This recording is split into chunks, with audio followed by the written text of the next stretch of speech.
Καλώς ήρθες στη σελίδα μας, αγαπητέ δικτυωτή. Σε ευχαριστώ που μου δίνεις την ευκαιρία να μοιραστώ κάποιες σκέψεις μου για το δικτυακό μάρκετινγκ στην Ελλάδα μαζί σου. Είναι πολλοί αυτοί που ενώ έχουν βάλει δράση στο χώρο, το προσπάθησαν ξανά και ξανά, δοκίμασαν τη δυναμική τους σε πολλές εταιρείες, δεν έχουν επιφέρει τα αναμενόμενα οικονομικά αποτελέσματα.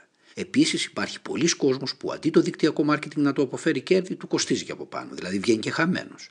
Προσωπικά, επί 17 χρόνια παρακολουθούσα συγγενείς μου να ασχολούνται και να πετυχαίνουν ιδιαίτερα στο χώρο. Εγώ τον τελευταίο χρόνο που δραστηριοποιήθηκα έκανα 20 προσωπικές εγγραφές και δημιούργησα μια ομάδα περίπου 200 ατόμων με έσοδα περίπου 6.000 ευρώ. Αλλά πολλοί άλλοι συνεργάτες δεν είχαν ούτε αυτά τα αποτελέσματα. Στο μυαλό μου λοιπόν ήταν τι θα γίνει με όλους αυτούς, που οι περισσότεροι μάλιστα είναι φίλοι, γνωστοί και συγγενείς. Ήρθα σε επαφή με πάρα πολύ κόσμο από διάφορα δίκτυα, συζήτησα, είδα απογοήτευση και πίκρα, προβληματίστηκα και σκέφτηκα πώς μια τόσο καταπληκτική ιδέα όπως αυτή του δικτυακού μάρκετινγκ κατορθώνει να απογοητεύει τόσο πολλούς ανθρώπους στην Ελλάδα. Σε τι να οφείλεται αυτό?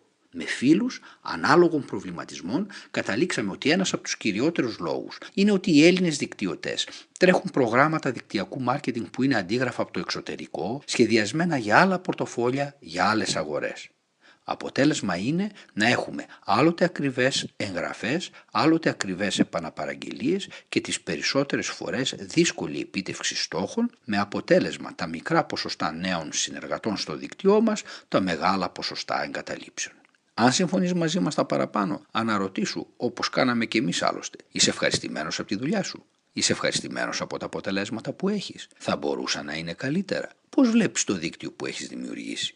Πραγματικά θεωρώ ότι αυτό που έζησες ή ζεις μπορεί να αλλάξει προς το θετικότερο. Βάζοντας τα στοιχεία σου θα δεις τη δική μας πρόταση. Μιλάμε για μια πρόταση που δεν έχει ξαναγίνει στο δικτυακό μάρκετινγκ. Αυτό βέβαια ίσως να το έχεις ξανακούσει. Δες όμως τα παρακάτω με ρεαλισμό και ψυχρά επαγγελματικά. Βάλε τα στοιχεία σου και καλή συνέχεια, θα τα ξαναπούμε.